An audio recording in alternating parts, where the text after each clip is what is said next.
Lisa, welcome to Autism Live. Hi, it's nice to be here. We just showed a clip of you making banana bread, so you're no stranger to our viewers. We call on you for a wide variety of things, including your blog, which is amazing, Real Help Now. And people can access that on the TACA site, which is tacanow.org. Yeah. And Lisa, take a second and talk to us about, you recently this last week had a blog about drugs and autism. This is a very controversial subject. There's a lot in the news this past week. There are three really important stories that have happened. The first story was a study, looks like it was done on 33,000 children. I'm going to refer to my notes so I say it correctly. Sure. That 2/3 of children living with autism are taking at least one psychotropic drug. It goes on to say, based on those 33,000 plus, that 35% of those kids were given 2 or more medications, and 15% were taking at least 3.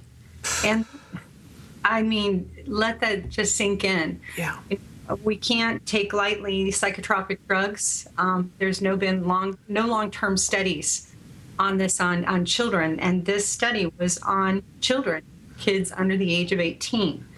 So it took my breath away. In fact, I think I lost a lot of sleep, cried a little bit. Maybe that was the crying we were talking about. Yes. We've been talking about how it seems like everybody's had at least one crying moment in the last week. And I asked Lisa if she'd had one yet, or was it still coming? So there we are. I came clean to you, Shannon. I knew we'd find it eventually.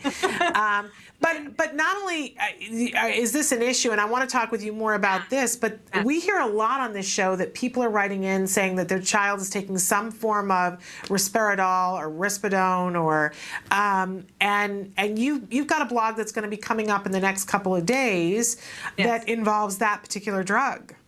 Yeah, there are 3 issues. So issue number 1, 2/3 of this study, children are on psychotropic meds.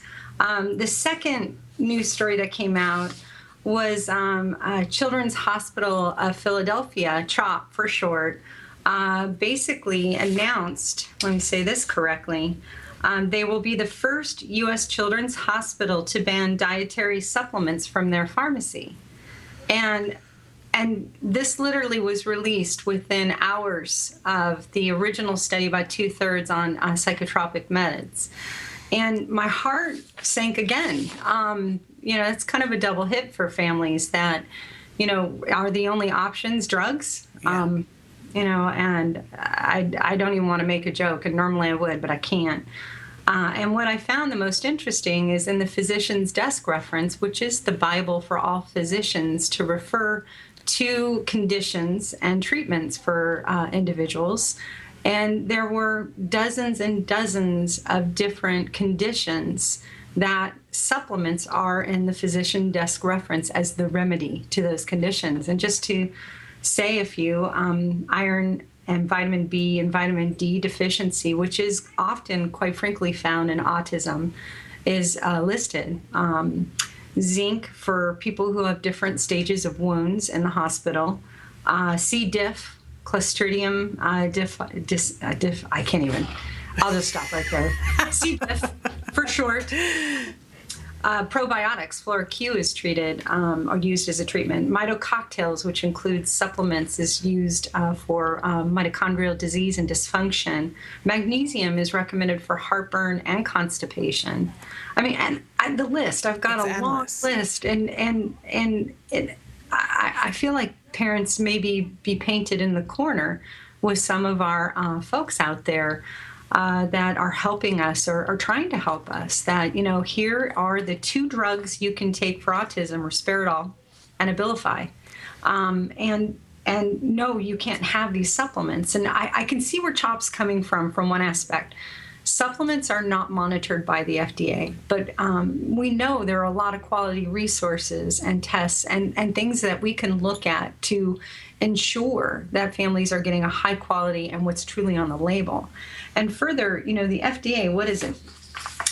The FDA had over 150,000 deaths last year from drugs that were wrongly prescribed. So, I mean, what track record do you want to go with here? I look at the alternatives for families, and it just gets more curiouser and curiouser, like Alice in Wonderland.